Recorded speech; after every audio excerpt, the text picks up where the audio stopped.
नमस्कार दोस्तों, स्वागत है आपका हमारे YouTube channel the infinity show में। आज की कहानी प्रमुख साहित्यकार मुंशी प्रेमचंद जी के द्वारा लिखी हुई इश्तिहारी शहीद। मेरी सादगी, मेरी सच्चाई, मेरा भोलापन मेरे लिए जी का जंजाल हो गया। आज 4 सप्ताह हो गए और यह मुसीबत मैंने स्वयं अपने ओढ़ ली और अब इससे पीछा छुटाने का कोई उपाय दिखाई नहीं देता। जब से मैं पेंशन लेकर रसूलाबाद आया, किताबें पढ़ने और ईश्वर का नाम लेने में समय बीतता था। शाम को कस्बे के रईस इकट्ठा होते और हंसी मजाक में 2 घड़ी बिताते। मुंशी राम खिलावन पोस्टमास्टर से अच्छी पहचान हो गई थी। यही साहब मेरी मुसीबत की जड़ हैं। जब मैं पहले पहल यहाँ आया था तो मुंशी जी के सिर पर थोड़ा सा गंजापन था। आपके किसी दोस्त ने प्रेरित करके लाहौर के प्रसिद्ध दवाखाने इंडियन मेडिकल हॉल की बाल उगाने वाली दवा की शीशी मंगवा दी। यद्यपि आप पूर्णतः सहमत नहीं थे और संकोच से यही कहते थे कि अब इस अवस्था में गंजापन की क्या चिंता करूं। तथापि 1 सप्ताह पश्चात ही 3.5 रुपए की वीपीपी आ टपकी और मुंशी जी ने अपने दोस्त की बात रखने को छुटा ली। कुछ महीने के इस्तेमाल के बाद प्रभु कृपा से आपके सिर पर बाल उग आए। अब पोस्टमास्टर साहब इस दवा को बड़ी इज्जत की दृष्टि से देखने लगे। लोक कल्याण के लिए हर छोटे बड़े से इसकी चर्चा करने लगे। कोई आदमी एक पोस्ट कार्ड लेने गया तो आपने दवा की प्रशंसा का पोथा ही खोल दिया। अब वह बेचारा दुहाई दे रहा है कि आज तक मेरे खानदान में कोई गंजा नहीं हुआ और मुझे इस दवा की भी आवश्यकता नहीं पड़ेगी। लेकिन आप आग्रह कर रहे हैं कि भाई सुन तो लो, ना पैसे लौटाते हैं ना पोस्ट कार्ड ही देते हैं। खैर, ये तो आए दिन की बातें हैं। अब मेरा किस्सा सुनिए। एक दिन आप मुझसे कहने लगे कि न्याय की मांग है, इस दवा खाने में एक सर्टिफिकेट दिया जाए, क्योंकि मेरा अनुभव व्यापक था और मैंने लंबे समय तक तहसीलदार के पद पर अत्यंत कुशलता से कार्य किया था। इसलिए वे मेरे इस सर्टिफिकेट को प्रमाणित करने के लिए मेरे पास आए। मैंने भी इसे एक महत्वहीन बात समझकर पूरा घटनाक्रम लिखकर उसके अंत में अपने हस्ताक्षर कर दिए। बस मानो उसी दिन से एक नई बला मेरे सिर पर आन गिरी। अफसोस है, कैसी मनुष्य घड़ी थी। मैं आज तक इसके लिए पछता रहा हूँ। सर्टिफिकेट पहुंचते ही दवाखाने ने उसे लाहौर के सभी 2-2 पैसे वाले अखबारों में मोटे मोटे अक्षरों में छपवा दिया और जुल्म यह किया कि उसके साथ मेरा पता भी दे दिया। बस साहब, मैं भी उसी दिन से इश्तिहारबाजी को मानने लगा। कारखाने के मैनेजर साहब का धन्यवाद का एक लंबा पत्र आया, जिसमें उन्होंने मुझसे यह पूछा था कि मैं उनकी अन्य अनुभूत दवाइयों के सर्टिफिकेट देने के लिए क्या लूँगा। उनकी तैयार की हुई हाजमे की गोली थी। आपने मुझे एक धनराशि भेंट करने का आश्वासन दिया यदि मैं यह लिख कर दे दूं कि मेरे दोस्त का बिल्कुल सड़ा हुआ पेट इससे ठीक हो गया। यदि मैं यह लिख दूं कि उनका मोम का तेल गांठिया की रामबाण औषधि है, तो वे मेरे साथ हर प्रकार का व्यवहार करने के लिए तत्पर थे। जिस प्रकार मैनेजर साहब ने लिखा था, उससे ऐसा लगता था कि यदि मैं यह लिख दूं कि उनका मंजन प्रयोग करने से एक बुढ़िया के 18 वर्ष के गिरे हुए दांत पुनः निकल आए हैं, तो वे अपने मुझे कारखाने का साझीदार ही बना लेंगे। वे इसे मेरा कर्तव्य समझते हैं कि मैं उनके केस रंजन की 1 दर्जन शीशियाँ अपने आत्मीय मित्रों को प्रयोग कराकर उन्हें इसके लाभ की सूचना दूँ। लेकिन मुझे इन सब सेवाओं से क्षमा मांगनी पड़ी। केवल यही नहीं, दूसरे दवा विक्रेताओं ने भी मुझ पर कृपा की। मोहम्मद अफजल एंड सन्स ने बाल उगाने के पाउडर की 6 पुड़िया मेरे पास इसलिए भेजी कि यदि मेरे कुछ और दोस्त गंजे हों तो वे इस दवा का प्रयोग करके देखें। 2 सप्ताह में ही उनके बाल उग आएंगे। स्वदेशी केमिकल वर्क्स ने रजिस्टर्ड ट्रेडमार्क वाली गोलियां पेड पार्सल के द्वारा भेजी और बहुत अनुरोध किया कि मैं उनका प्रयोग करूं। भगवान न करे यदि पोस्टमास्टर साहब के बाल फिर कभी गिर जाएं तो इसके प्रयोग से बिना बरसात की प्रतीक्षा किए बाल पुनः उग आएंगे और फिर कभी नहीं गिरेंगे। इस दावे के प्रमाण स्वरूप 100 रुपए का वांछित पुरस्कार भी लिफाफे के साथ ही भेजा गया था और इसके अतिरिक्त और भी बहुत से छपे हुए सर्टिफिकेट भी साथ थे। एक रेलवे पार्सल से बहुत से इश्तिहार और दीवारों पर चिपकाए जाने वाले 600 पोस्टर अलग अलग जगह से आए। इन सब बातों से पता चला कि श्रीमान जी ने मुझे अपना ऑनरेरी एजेंट समझ लिया है। जरा यह उदारता तो देखिए, आपने मेरे माध्यम से जाने वाले ऑर्डर पर उचित कमीशन का वादा भी कर लिया। 50 वर्ष से बालों के संबंध में हर प्रकार का कार्य करने वाली बालजिया कंपनी ने भी अपने तेल की 1 दर्जन नमूने की शीशियां भेजी, जिनसे मेरे दोस्तों के बाल थोड़े ही समय में निकल आए। वैदिक प्रचारक कंपनी जालंधर के एजेंट स्वयं कष्ट उठाकर मुझसे मिलने आए और अपनी दवा की 6 डिब्बियां दे गए कि मेरे दोस्त तथा परिचितों में जो शेष गंजे रह गए हैं उन्हें इस दवा का प्रयोग करके देखा जाए। मतलब यह कि मैं इन कृपाओं से इतना परेशान हुआ कि मैंने लाहौर के दैनिक अखबारों में छपवा दिया कि अब मेरे कोई शेष दोस्त गंजे नहीं हैं और अब कोई साहब अपनी मूल्यवान दवाइयाँ मेरे पास परीक्षा के लिए भेजने का कष्ट ना करे। लेकिन इस पर भी मुझे छुटकारा ना मिला। वास्तव में जितने प्रकार के पत्र मेरे पास आए, यदि मैं उन सब की नकल करूँ तो एक भारी भरकम किताब तैयार हो जाए। मैं विश्वास के साथ कह सकता हूँ कि जिस दिन से पोस्टमास्टर साहब के गंजेपन के अनुभव अखबारों में प्रकाशित हुए, तब से इस कस्बे की डाक चौगनी हो गई है। कन्याकुमारी से लेकर हिमालय तक कोई भी गंजा न बचा होगा जिसने पोस्टमास्टर साहब के गंजेपन और स्वदेशी मेडिकल हॉल की दवा के संबंध में मुझे कम से कम 2 पत्र न लिखे हों। उन हजारों पत्रों से मुझे गंजों का ऐसा अनुभव हुआ कि यदि किसी समय गंजों पर कमीशन बैठा तो मुझे विश्वास है वह मेरी ही अध्यक्षता में बनेगा। एक सज्जन ने बहुत प्रेम के पश्चात जिज्ञासा की कि क्या पोस्टमास्टर साहब जन्मजात गंजे थे। दूसरे सज्जन जानना चाहते थे कि क्या उनका गंजापन वंश परंपरा से चला आता था और यदि ऐसा था तो वह उनके दादा या नाना किसकी ओर से उत्तराधिकार में मिला, और यह कि उनके खानदान की महिलाओं में तो गंजापन नहीं होता। एक अंग्रेज डॉक्टर कलकत्ता में बालों के संबंध में प्रयोग कर रहे थे। उन्होंने अंग्रेजी में एक चिट्ठी लिखकर भेजी जिसमें सिर का एक नक्शा भी बना हुआ था। पोस्टमास्टर साहब के जो बाल गिर गए थे उस नक्शे में उन्हें पूरे करने का निवेदन था। गंजेपन के स्थान के किनारे पर कितने बाल छोटे होकर रह गए थे, प्रतिदिन कितने बाल गिरा करते थे और कितने बाल बीच से टूटे थे, ये डॉक्टर साहब बालों के संबंध में एक पुस्तिका लिख रहे थे। उसके लिए उन्हें इस प्रकार की जानकारियों की अत्यधिक आवश्यकता थी। यदि मैं उनके उत्तर लिखने का प्रयास करता तो अवश्य भावी था कि मेरे परिजनों को उपचार हेतु मुझे आगरा के लिए चलता करना पड़ता। जिला झांसी से एक सज्जन ने पूछा, क्या ये वही मुंशीराम खिलावन है जो उस कस्बे में सन 1877 में पार्सल बाबू थे?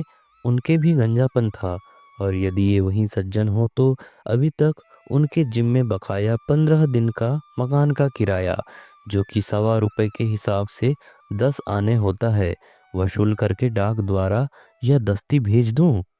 बनारस के एक सज्जन ने पूछा कि इन मुंशी जी के नाखून भी थे या नहीं, यदि नहीं तो बालों के साथ साथ नाखून भी निकले या नहीं। एक पंडित जी ने कृपा पूर्वक लिखा कि जब ईश्वर ने उन्हें बाल नहीं दिए तो उन्हें ईश्वर इच्छा से विरुद्ध बाल उगाने की क्या आवश्यकता थी। आप समझिए कि इन बातों से ईश्वर बहुत रुष्ट होते हैं। दूसरा यह कि गंजा भगवान और पुत्रवान होता है, फिर मेरे दोस्त ने ऐसी गलती क्यों की। तीसरे यह कि अब जो हुआ सो हुआ, अब वे इसके प्रायश्चित में प्रत्येक एकादशी को एक निर्धन ब्राह्मण को भोजन करा दिया करें और कभी ऊंट गाड़ी की सवारी ना करे। हजरत हकीर लखनवी ने मेरे दोस्त के बाल उगने की प्रशंसा में एक कशीदा लिखकर मेरे पास भेजा। हजरत नूर ने गंजेपन के हकीम से पूछा कि क्या जले हुए सिर पर भी पुनः बाल निकल सकते हैं? पटना के एक सज्जन ने तो हद ही कर दी।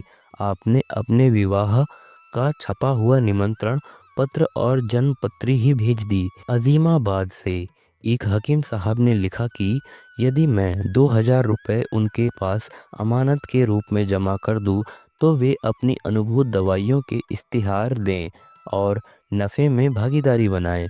जिन्होंने अपने घोड़े के बाल बहुत अधिक कटवा दिए थे, ऐसे सज्जन ने मुझसे उपचार पूछा कि कब तक बाल पुनः निकल सकते हैं और यह कि पोस्टमास्टर साहब की दवा से लाभ होगा भी या नहीं। डिप्टी झमकलाल साहब ने पूछा कि उनकी कुतिया के बाल गर्मी में गिर जाते हैं और जानवरों पर इस दवा का क्या प्रभाव पड़ेगा। एक सज्जन का बच्चा गलती से इस दवा को पी गया और इसलिए उन्होंने मुझसे सलाह भी मांगी, यदि उसे बाल सफ़ा की एक शीशी पिला दें तो कैसा रहे, ताकि बाल निकलने के साथ साथ ही साफ भी होते चले। कम मूंछों वाले जवानों के 1342 पत्र आए। उन्होंने यह पूछा कि क्या इस दवा से उनकी मूंछें बढ़ जाएंगी। एक सज्जन को मूंछों की कमी के कारण पुलिस का एक पद नहीं मिलता था। उन्होंने बहुत अनुनय विनय की कि जैसे संभव हो उनकी मूंछों के लिए किसी भी मूल्य की कोई दवा भेजकर दे दी जाए। कई हजार नौजवानों ने पूछा कि क्या इस दवा के प्रयोग से उनकी पत्नियों के बाल कमर तक पहुंच सकते हैं। दूर दूर के स्थानों से हजारों आदमी मुझसे मिलने और मेरी राय मांगने आए। सच पूछिए तो उन सभी ने मेरी बोलती बंद कर दी। खाना पीना, उठना बैठना, मेल जोल, स्नान ध्यान सब हराम हो गया। मतलब यह है कि जिस समय देखिए कोई ना कोई सज्जन आए डटे बैठे हैं। जहाँ कहीं बाहर जाता वहाँ ही यह बला मेरे साथ साथ चलती। एक बार की बात है कि मैं एक आत्मीय के विवाह में एक शहर से दूसरे शहर गया था। वहाँ भी सारे शहर के गंजे मेरे दर्शन को आए। एक सज्जन ने तार देकर मुझसे पूछा कि क्या मुंशी राम खिलावन साहब दवा का प्रयोग करने से पहले सुबह शाम दोनों समय अपना सिर पानी से धोया करते थे, और यह कि ये दवा की मालिश किसी नौकर से कराते थे या स्वयं करते थे। एक दिन मैं हजामत बनवा रहा था। मेरी नाक पकड़े हुए नाई उस तरह साफ कर रहा था कि एक सज्जन दौड़े दौड़े चले आए। पता चला कि आप स्नान कर रहे थे कि आपके सिर के 2 बाल हाथ में आ गए। बस फिर क्या था, उस समय से ही खाना पीना सब हराम है और इस होने वाले गंजेपन के भय से दुखी हैं और मुझसे उपचार पूछने के लिए लगभग 200 मील से आ उपस्थित हुए और मुझे हकीम का विरुद्ध दे दिया। एक बार मुझे सूचना मिली कि किसी समय मुझ पर बहुत कृपालु रहे जौनपुर के कमिश्नर मिस्टर एडम्स साहब बहादुर शाम की गाड़ी से मेरे कस्बे के स्टेशन से होते हुए जा रहे हैं। मुझे उनकी कृपाएं याद थी और भैया के संबंध में भी स्मरण कराना था, इसलिए मैं उनसे भेंट करने स्टेशन को गया। रेल पर लोगों ने मेरी खुशबू सूंघ ली। फिर क्या था, सैकड़ों यात्रियों ने मुझे घेर लिया। कोई सज्जन कुछ पूछते हैं, कोई सज्जन कुछ, और मुझे साहब से भेंट नहीं करने देते। इस बखेड़े से मेरा पूरा उद्देश्य, जिसके लिए मैं इतनी दूर से आया था, व्यर्थ हो गया और मैं दांत पीस कर रह गया। हाय, मैंने कैसे बुरे समय में सर्टिफिकेट को प्रमाणित किया कि यह बला किसी क्षण भी पीछा नहीं छोड़ती। किसी समय मैं घर के बाहर निकला, कोई सज्जन पूछ रहे हैं कि हजरत, बालों के लिए पगड़ी बांधना लाभदायक है या टोपी पहनना, और टोपियों में कौन सी टोपी को वरीयता दी जाए। यदि कोई व्यक्ति तुर्की टोपी पहनने का अभ्यस्त हो तो फिर एकदम बिना सूचना के फ्लैट कैप पहनने लगे तो उसके बाल गिरने लगे। यदि मोटे कपड़े की टोपी पहनने वाला महीन कपड़े की टोपी पहनने लगे तो इसमें किसी प्रकार का कोई भय की बात तो नहीं। एक सज्जन रात को 2 बजे की गाड़ी से जाने वाले थे। स्टेशन जाते समय मेरे मकान से गुजरे, मुझे जगाया, मैं बाहर आया। दुआ सलाम के बाद आपने पूछा कि रेल की यात्रा में रात के समय टोपी पहने रहें या उतार कर रख दें। इसके पश्चात कहा कि मैं उनकी टोपी को तौल कर देख लूं कि वह उनके दिमाग के लिए भारी तो नहीं है, क्योंकि आपको स्मरण होता है कि कभी किसी अखबार में आपने टोपी के वजन और स्मरण शक्ति के संबंध में कुछ पढ़ा या सुना था। आपने यह भी कहा कि मेरी टोपी के ऊपर छेद नहीं है और अब नए प्रकार की टोपियां आई हैं जिनमें छेद होते हैं, इसलिए मैं भी अपनी टोपी में छेद कर लूं या लखनऊ के प्रसिद्ध टोपी वाले मियाँ नसरुद्दीन से छेद करा लूं। मैं आश्चर्यचकित था कि क्या उत्तर दूं। अंततः राम राम करके घड़ी देखकर आपने कहा कि गाड़ी का समय निकट है, मैं फिर कभी आपको कष्ट दूंगा। मैंने इत्मीनान की सांस ली, जान बची लाखों पाए। किस्सा यह है कि अब मेरी जान परा बनी है। अफसोस मेरी जान का बीमा नहीं हुआ है, अन्यथा मैं आत्महत्या कर लेता। अब तो जान देने में पेंशन की चिंता होती है। मैंने 34.5 साल बहुत सख्त अधिकारियों की देखरेख में काम किया है, बहुत से मोर्चे जीत चुका हूँ, लेकिन यह बला सिर में किसी प्रकार के टाले नहीं टलती। आह मेरी भलमनसाहत मेरे गले पड़ी और अब मेरी जान संकट में है। यह मुसीबत अब बिल्कुल असहनीय है। मैंने नौकरों को बार बार समझाकर कहा कि और बर्खास्त कर देने की भी धमकी दी। प्रत्येक व्यक्ति से पहले काम पूछ ले, तभी मुझे सूचना दे, और यदि उसके गंजापन हो या बालों की चर्चा करे तो उसे किसी मूल्य पर भी मकान में ना घुसने दे, चाहे वह कितना ही आत्मीय क्यों ना हो। लेकिन उस दिन जब बैठक में आया तो एक सज्जन 1 घंटे से डटे हुए बैठे मिले। आपने बहुत सम्मान के साथ प्रणाम किया। मेरा माथा टनका, लेकिन मुझे चाहे अनचाहे बैठना पड़ा। अब श्रीमान उठे और सब दरवाजे और खिड़कियां बंद करके धीरे से बोले कि कोई सुनता तो ना होगा। मैं घबराया कि यह व्यक्ति अवश्य ही मेरी हत्या करने आया है। मैं भी अपनी जान से उब चला था, फिर भी मैंने यह कहना आवश्यक समझा कि भाई ठहर जाओ, मैंने अपने वसीयतनामे पर हस्ताक्षर कर लूँ। इसके उत्तर में उसने अपनी टोपी मेरे पैरों पर रख दी और मुझसे वादा करा कि मैं उसके किस्से की चर्चा किसी से न करूं। इस शपथ सौगंध के पश्चात उसने अपने सिर से नकली बार उतार डाले। तब मुझे पता चला कि उसके सिर पर एक भी बाल नहीं था। वह कहने लगा कि इन नकली बालों से उसे बहुत कष्ट होता है, लेकिन नौकरी के कारण यह ढोंग बनाया है और उपचार के लिए आपकी सलाह लेने आया हूँ। उसने अपनी जेब में से एक आदसी शीशा निकालकर मुझे दे दिया, 2 रुपए की भेंट की और कहा कि इस दूरबीन से मेरा सिर देखकर बताइए कहीं ये असाध्य तो नहीं। मैंने उनको मुंशी राम खिलावन के पास भेजा और इस प्रकार इस अटल बला को अपने सिर से टाला। अब श्रीमान मुझको अफसोस के अतिरिक्त अपने भाग्य पर रोना आता है। ईश्वर की सौगंध, अब कभी मुझसे ऐसी गलती नहीं होगी।